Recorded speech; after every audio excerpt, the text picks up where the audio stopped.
디모데전서는 바울이 에베소 교회의 목사였던 디모데에게 쓴 편지입니다. 편지의 수신자가 교회가 아니고 목사 개인입니다. 하나님은 이러한 개인적 편지를 성경에 기록하십니다. 그 이유가 무엇입니까? 하나님이 목사에게 명하신 것이 무엇인지를 성도들에게 알려주시기 위함입니다. 그래서 하나님의 뜻과 다르게 복음을 전하는 자들에게서 성도들을 보호하시기 위함입니다. 목사는 성경의 해석을 통하여 하나님의 뜻을 성도들에게 전합니다.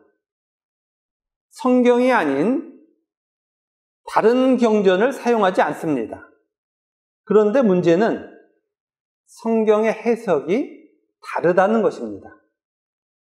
어떤 자는 옳게 해석해서 전하나 어떤 자는 틀리게 해석하는 겁니다. 즉, 성경을 해석하면서 율법의 선생이 되는 자들이 있습니다. 성경이 율법이라고 하는 것은 지켜야 될 내용을 기록한 것이 아니고 하나님 나라에서의 법은 사랑임을 하나님이 전해주신 겁니다. 그러니까 세상에서 사용하는 법률의 개념과 하나님 나라에서 사용하는 법률의 개념이 다른 거예요. 그런데 하나님 나라에 속하지 않은 자들은 세상의 법률의 개념을 가지고 성경을 보는 거예요. 그러면 뭐라고 주장할 수뿐이 없습니까? 율법을 지키자고 주장할 수뿐이 없는 거예요. 이렇게 주장하면 사꾼인 겁니다. 성경이 무엇을 기록하고 있는지도 모르는 자가 목사가 되어서 율법을 지키자로 가는 거예요. 그러면 그곳에 속한 자들은 다 죽는 거예요. 하나님 나라는 무엇을 지키자는 내용이 없어요. 하나님 나라의 율법은 무엇이라고요? 사랑이라고요. 따라서 율법을 가지고 세상의 법률과 같이 해석하면 안 되는 거예요. 하나님은 율법을 지키라고 주시지 않았음을 분명하게 말씀합니다. 율법을 지키자고 주장하는 자는 다 틀린 거야를 알려주시는 거예요. 그러면 왜 율법을 주셨다고요? 그 하나님의 나라의 법, 사랑 앞에서 네 존재의 모습을 봐 라고 주신 거예요. 인간은 하나님 나라에서 끊어지면 자신을 위하여 하나님 나라를 이용하려고 합니다. 사랑이 없는 거예요. 하나님의 자녀가 돼서 하나님의 말씀을 보면 율법 앞에서 자신이 얼마나 비참한 존재인지를 볼 수 있는 거예요. 참된 목사는 율법으로 하나님 백성의 비참함을 조명합니다. 성령의 조명하심을 따라가는 거예요. 그리고 비참함에서 구원하셨고 구원하고 계신 하나님을 전합니다. 또한 하나님의 구원으로 인하여 변화된 하나님의 자녀가 이제 진정한 율법의 존재가 되어 사랑의 존재가 되어 율법을 즐기는 것임을 설명합니다. 설교를 준비하면서 한국 교단의 대표적인 교회 목사 몇 명의 설교를 다시 한번 들어봤습니다. 근데 너무나도 안타깝게도 이 사람들이 예외 없이 율법의 선생이 되어 성경을 전하는 것을 확인했습니다. 거듭 말씀드리지만 하나님의 말씀 앞에서 하나님 백성은 자신의 죄와 하나님이 만드신 의를 보는 거예요.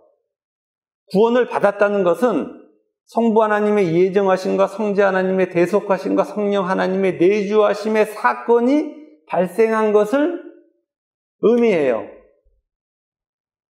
따라서 성령 하나님의 내주하심과 함께 거듭난 하나님 자녀는 하나님 자녀로의 변화가 발생합니다. 성령 하나님이 임하셔서 죄에 대하여, 의에 대하여, 심판에 대하여 알려주시는 거예요. 따라서 하나님 자녀는 말씀 앞에서 자신의 죄를 보고 하나님이 만드신 의를 보게 됩니다. 하나님은 목사를 통하여 전하시는 성경으로 죄로 인한 비참함과 의로 인한 감사를 경험케 해주십니다. 이러한 경험이 반복되면서 신자는 하나님의 사랑이 깊어지는 거예요. 점진적으로 하나님을 사랑하게 되고 자신의 삶을 통하여 하나님을 사랑하는 모습을 나타냅니다. 그런데 말씀을 통하여 인간이 지켜야 하는 윤리를 끄집어내는 자들이 있어요. 율법의 선생들입니다. 이들은 자신이 끄집어낸 윤리를 하나님의 뜻이라고 주장하면서 하나님이 구원해 주셨으니 지켜야 돼 라고 강요합니다. 그런데 하나님은 이렇게 설명하는 율법의 선생들을 사꾼이라고 말씀합니다. 이러한 사꾼의 잘못된 주장을 분별할 수 있도록 하나님은 말씀, 토라, 십계명을 듣고 있는 하나님 백성의 모습이 어떠해야 하는지를 설명해 주셨습니다. 그 모습이 디모데전서 1장 9절, 10절이에요. 우리 1장 9절부터 10절까지를 다시 한번 함께 읽겠습니다. 알 것은 이것이니 율법은 옳은 사람을 위하여 세운 것이 아니요 오직 불법한 자와 복종하지 아니하는 자와 경건하지 아니한 자와 죄인과 거룩하지 아니한 자와 망령된 자와 아버지를 죽이는 자와 어머니를 죽이는 자와 살인하는 자며 음행하는 자와 남색하는 자와 인신매매를 하는 자와 거짓말하는 자와 거짓 맹세하는 자와 기타 바른 교훈을 거스르는 자를 위함이니. 아멘. 십계명 앞에 선 하나님의 백성이 바로 이 모습인 거예요. 십계명은 지켜야 할 10가지 계명이 아니고 하나의 계명을 열로 설명한 것이라고 여러 번 설명드렸습니다. 즉 하나님이 독생자 예수 그리스도의 대속을 통하여 구원한 하나님 백성의 정체성을 완전수 열로 알려주신 거예요. 이러한 하나님의 설명은 하나님을 반역했던 상태와 구원으로 회복될 상태로 표현되는 거예요.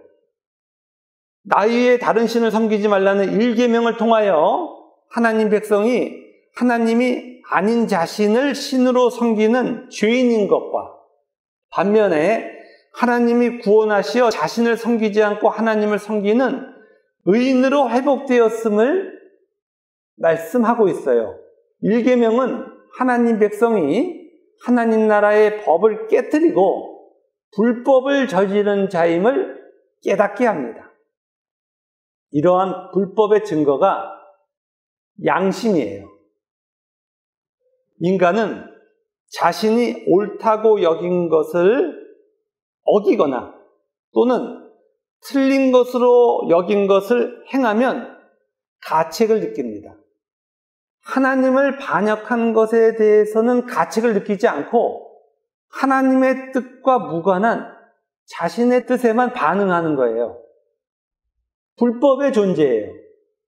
이러한 자들이 율법의 선생이 되어 성경을 해석하면 다른 신을 섬기지 말아야 한다고 말하며 다른 종교를 비난합니다. 또한 이들은 사회를 비판하기를 좋아해요.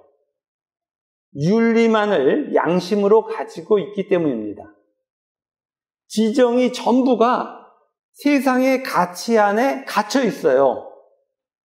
구원은 무엇입니까? 세상에서 나가는 거예요. 세상과 구별된 하나님 나라의 존재가 되는 거예요. 따라서 하나님 나라의 법 앞에 자신의 비참한 모습을 보는 것이고, 하나님이 만드신 하나님 나라의 법에 합당한 모습을 성경을 통하여 확인하는 겁니다. 또한 우상을 만들지 말고 섬기지도 말라는 둘째 계명을 통하여 하나님 백성이 하나님을 금송아지로 여겼던 것과 반면에 하나님이 구원하시어 하나님을 바로 알고 참으로 섬기는 자로 회복되었음을 말씀합니다. 하나님 백성이 하나님을 자신의 소원이나 들어주는 소 취급을 하면서 하나님께 복종하지 않은 것입니다. 여기서 복종하지 않았다는 것은 하나님의 존재 인식이 없는 것을 표현해요. 율법의 선생들은 교회에서 공로를 쌓으면 하나님이 원하는 것을 주실 것이라고 가르칩니다. 이들은 모두 하나님과 끊어진 죽음에 갇힌 거예요. 하나님이 우상을 섬기지 말라고 하신 것은 하나님을 우상으로 취급하지 말라는 말씀이에요. 그 두 번째 계명을 통하여 하나님을 우상으로 취급하는 죽음의 비참한 모습을 보게 해주시는 거예요. 셋째 계명부터 10번째 계명까지도 하나님 백성이 죄인인 사실과 하나님이 만들고 계신 의의 관점에서 바라보아야 합니다. 바울은 이러한 성경을 통한 교훈의 목적을 디모데전서 1장 11절까지 설명했어요. 그리고 1장 12절부터 17절까지를 통해서 이제 자신의 예를 들어서 설명합니다. 1장 12절부터 13절을 우리 함께 읽겠습니다. 나를 능하게 하신 그리스도 예수 우리 주께 내가 감사함은 나를 충성되이 여겨 내게 직분을 맡기심이니 내가 전에는 해방자요 핍박자요 포행자이었으나 도리어 긍휼을 입은 것은 내가 믿지 아니할 때에 알지 못하고 행하였음이라. 아멘. 이 두 절은 헬라어 어순을 우리말 어순으로 바꾸면 이해하기 쉽습니다. 그러니까 13절부터 시작해서 12절로 논리를 전개하면 더 이해하기 쉽습니다. 우리말 어순으로 바꾼 해석을 제가 들려드리겠습니다. 내가 전에, 즉 믿지 않았을 때에 회방자요, 핍박자요, 포행자이었으나 긍휼하심을 입어 예수 그리스도께서 나를 능하게 하셨고 또한 하나님이 나를 충성되이 여겨 직분을 맡기셨음에 감사를 드립니다. 이렇게 해석을 해야 됩니다. 하나님 자녀가 된 자는 모두 전에 믿지 않았을 때에는 회방자, 핍박자, 그리고 포행자였습니다. 단지 회방만 한 것이 아니고 하나님을 핍박하였고 포행까지 했습니다. 포행자는 폭행자를 말합니다. 하나님과 완전한 적대관계에 있었음을 가리킵니다. 구원을 받기 이전에 우리의 모습이에요. 이러한 바울에게 하나님의 긍휼하심이 임하였고 예수 그리스도께서 바울을 구원하시고 능하게 하셨습니다. 예수 그리스도께서 능하게 하셨다는 것은 예수 그리스도의 대속으로 구원을 받은 바울이 하나님의 뜻을 따를 수 있게 된 것을 가리킵니다. 하나님 나라에서의 능력은 하나님의 뜻을 따르는 거예요. 능력이라고 하는 것이 공부 잘하고 힘세고 이런 거 얘기하는 게 아니에요. 하나님 나라에서의 능력은 단 하나예요. 하나님의 뜻을 따르게 된 거예요. 하나님의 은혜로 우리에게 하나님의 뜻을 딸 수 있는 상태로 바꾸어 주신 거예요. 하나님의 능력으로 인한 것임을 분명하게 말씀하고 있습니다. 따라서 구원의 은혜를 입었으니 무엇을 해야 한다는 주장은 틀린 거예요. 인간의 타락한 인과율에 따르면 은혜를 받으면 어떻게 해야 됩니까? 은혜를 갚아야 돼요. 이솝 우화얘기에서 나오고 전통적인 설화 모든 곳에서 나오는 이야기가 무엇입니까? 은혜를 받으면 은혜를 갚아야 된다는 거예요. 그게 사람이라는 거예요. 그러나 구원은 하나님의 뜻을 행할 수 있는 상태로의 변화까지도 전적으로 하나님이 이루시는 영역이에요. 그럼에도 불구하고 은혜를 입었으니 무엇을 해야 한다고 주장하는 자들이 있어요. 이들은 실제로 은혜를 받지 않았기 때문에 이렇게 주장하는 거예요. 은혜를 받은 사람은 아무도 그렇게 주장한 사람이 없어요. 하나님의 은혜는 하나님 자녀의 변화까지도 포함하며 이러한 변화를 소유한 자가 하나님의 은혜를 비로소 고백할 수 있는 겁니다. 성화의 영역은 하나님의 영역이지 인간의 영역이 아닌 거예요. 바울은 뭐라고 고백합니까? 자신을 능하게 하신 것이 누구래요? 예수 그리스도래요. 자신을 능하게 하신 것이 예수 그리스도라고 고백하고 있습니다. 이 내용을 명확하게 알고 있어야 복음 안에서 누리는 자유를 경험할 수 있습니다. 이 내용을 잘 알기 위해서 예를 들어서 설명드리겠습니다. 마태복음 18장 21절, 22절을 30페이지를 찾아갑니다.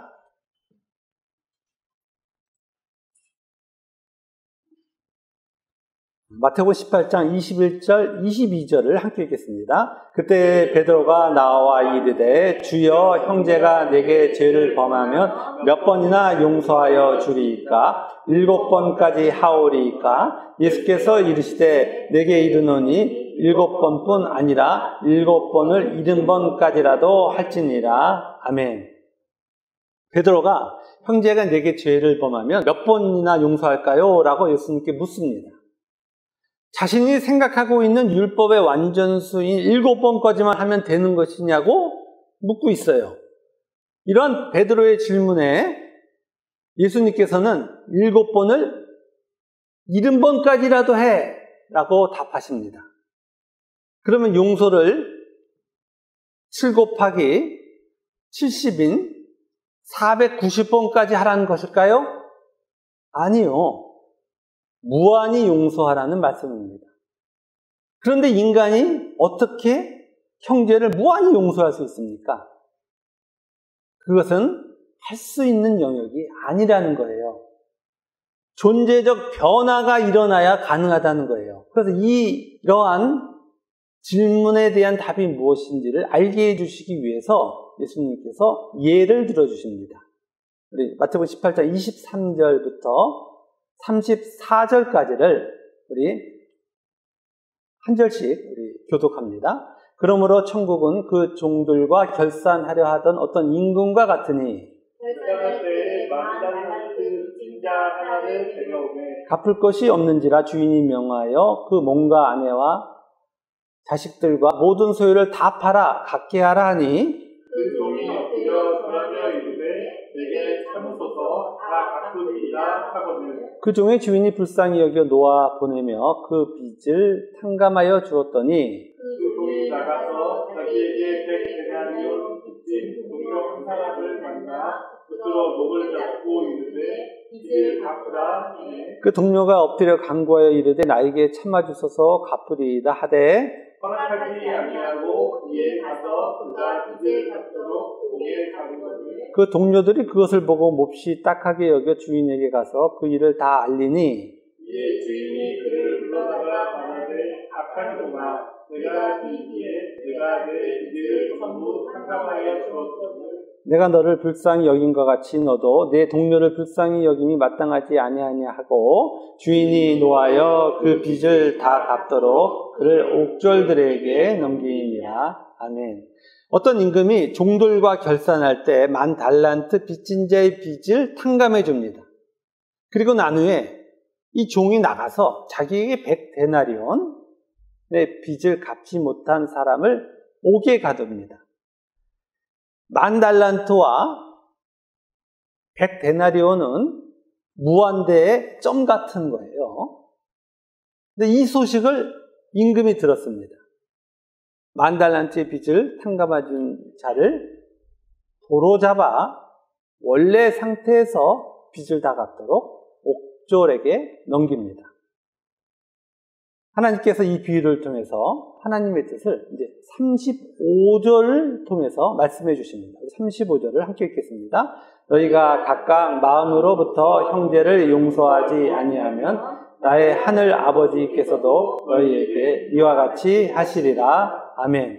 마음으로부터 형제를 용서하지 않으면 하늘 아버지께서도 용서하지 않으신다고 말씀합니다. 자, 이러한 강조 표현을 다시 해석하면 하늘 아버지의 나라에 사는 모든 백성은 형제를 무한히 사랑하는 모습을 갖는다는 말씀입니다.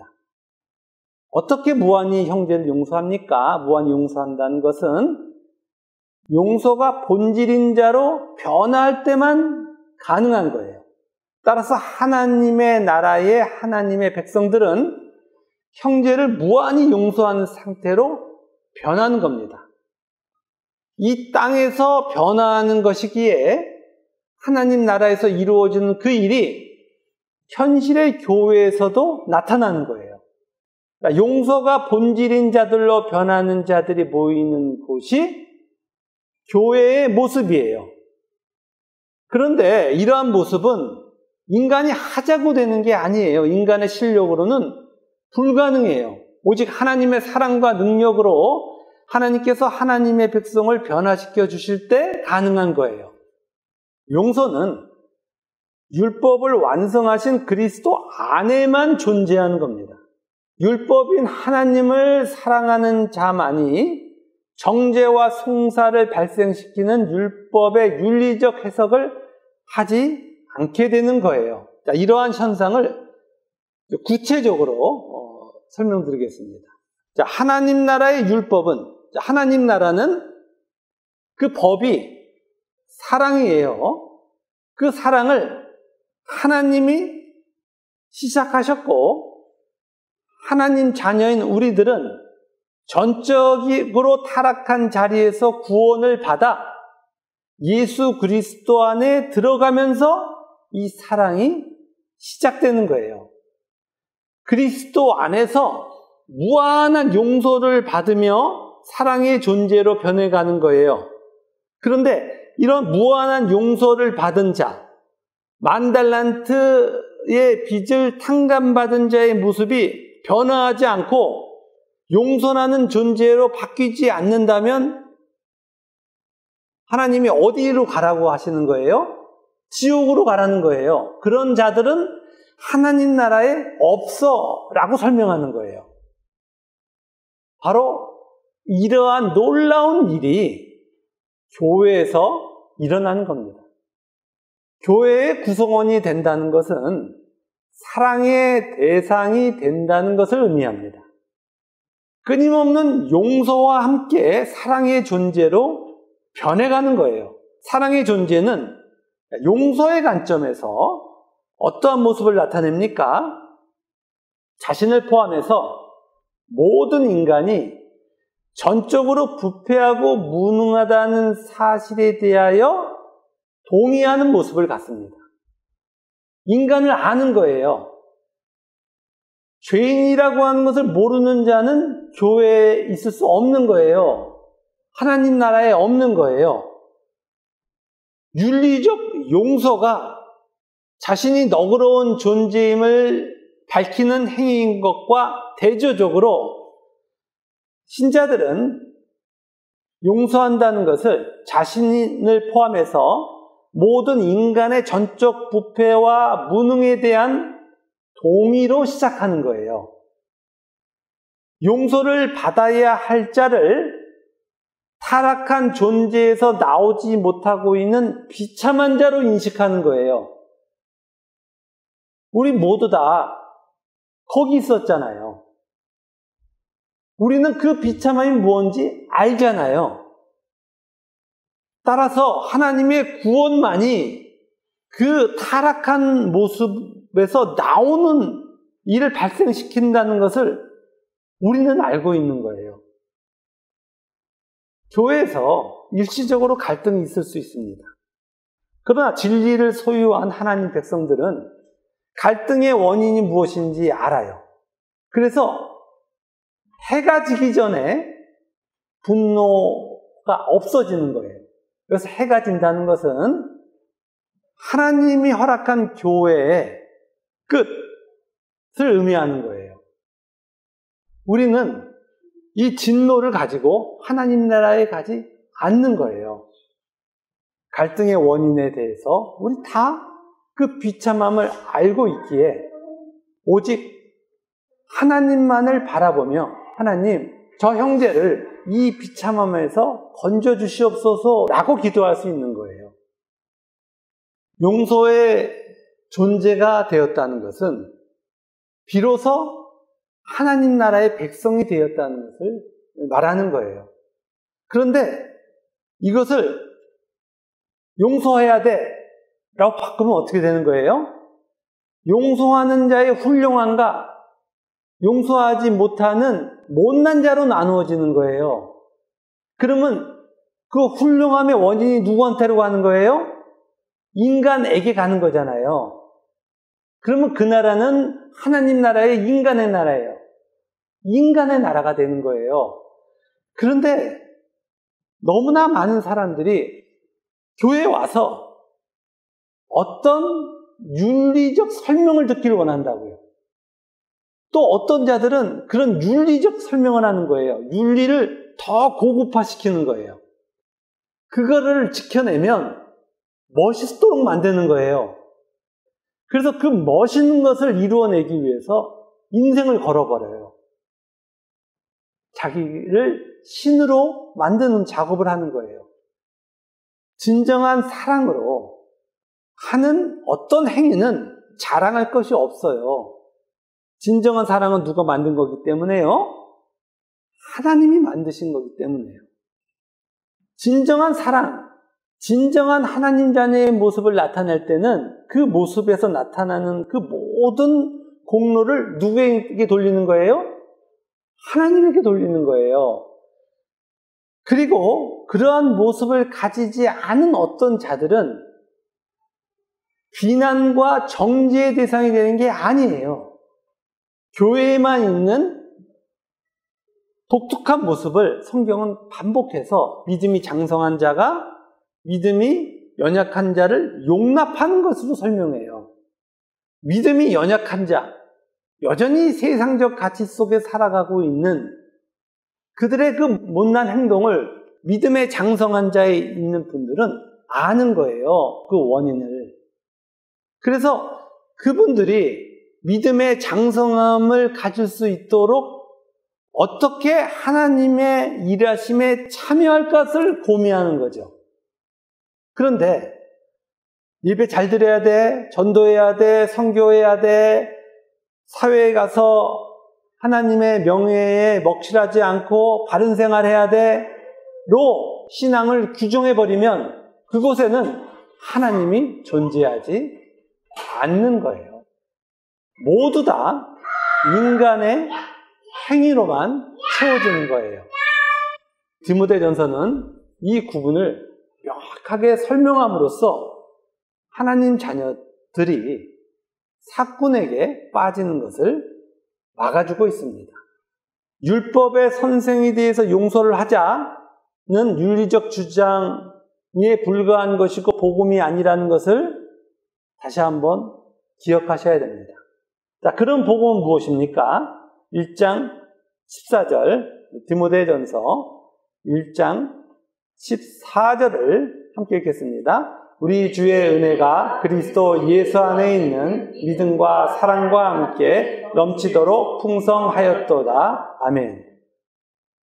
자, 이 구절은 공동번역이 이해하기 쉽습니다. 공동번역에서는 이렇게 우리 주님께서 나에게 은총을 차고 넘치게 베푸셨고 그리스도 예수를 믿는 자들이 가지는 믿음과 사랑을 나에게 풍성하게 주셨습니다로 기록하고 있어요. 하나님이 주셨고 하나님이 만드셨고 전부 하나님이 원인임을 설명하고 있어요. 율법의 선생들은 믿어야 한다고 말하고 왜 못 믿어? 라고 이야기하고 왜 사랑 안 해? 라고 말합니다. 그러나 바울은 하나님 자녀들은 하나님의 은혜로 믿음과 사랑을 하나님이 풍성히 주셨다고 고백합니다.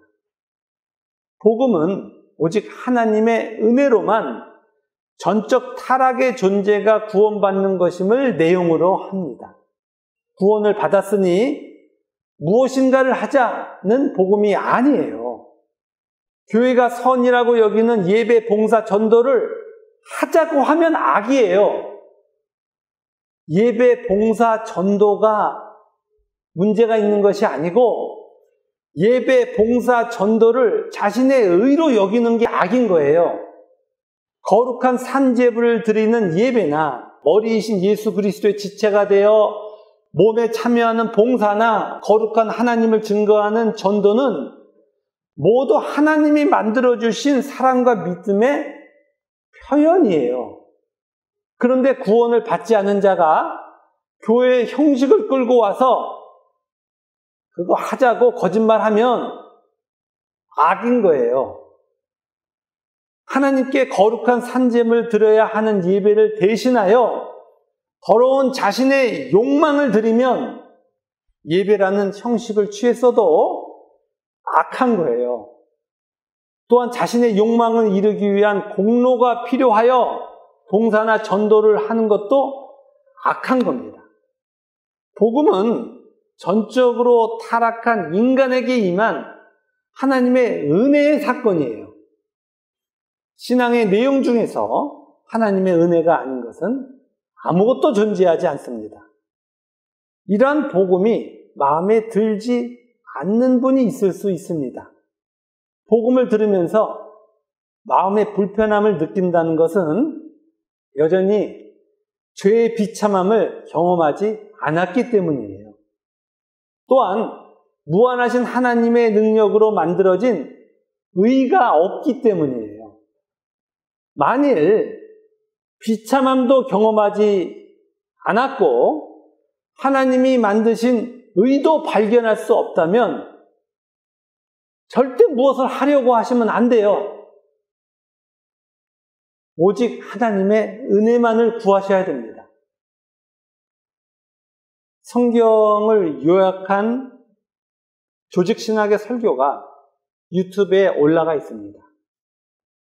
들으시면서 고민하시고 하나님의 은혜를 구하셔야 돼요.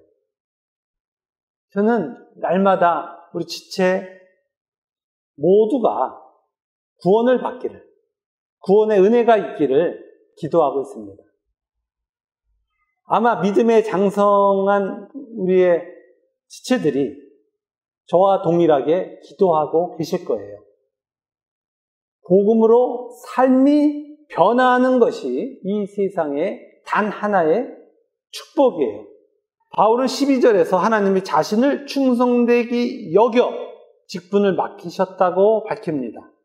자신이 충성했다고 하는 것이 아니라 충성도, 직분도 모두 하나님이 원인임을 밝히고 있습니다.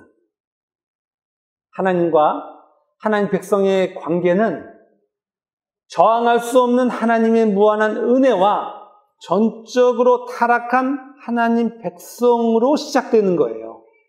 따라서 구원의 영역 안에 있는 하나님 백성은 자신이 전적으로 타락한 상태를 확인하고 애통해야 하는 것과 그럼에도 불구하고 하나님의 사랑과 능력으로 변화된 자신의 의의 모습을 확인하고 그 의를 누리는 내용으로 구성되는 거예요. 성경은 이 진리를 계속해서 하나님 백성들에게 전하고 있습니다. 만일 이러한 진리와 반대로 율법을 지키자고 하면 틀린 것이고 악한 것임을 잊으시면 안 됩니다. 지난날 하나님은 디모데전서의 기준에 합당하게 저희들에게 하나님의 말씀을 듣도록 은혜를 주셨습니다. 우리가 가고 있는 구원의 여정이 맞는 거예요. 바른 구원의 길을 걷고 있는 것이 세상의 유일한 복입니다. 가을이 되고 더 인생에 대해서 사유하는 그런 환경이 주어질 때마다 하나님의 자녀가 된 것이 얼마나 놀라운 복인지 깨닫고 또 깨닫습니다. 우리들에게 이 복이 임하였다는 것을 말씀을 들으시면서 다시 한번 확인하시고 하나님께 감사드리며 지금 공고한 삶의 자리에 계신 분들 모두 다시 힘을 내어 일어서시는 우리 모두가 되기를 주님의 이름으로 축원합니다.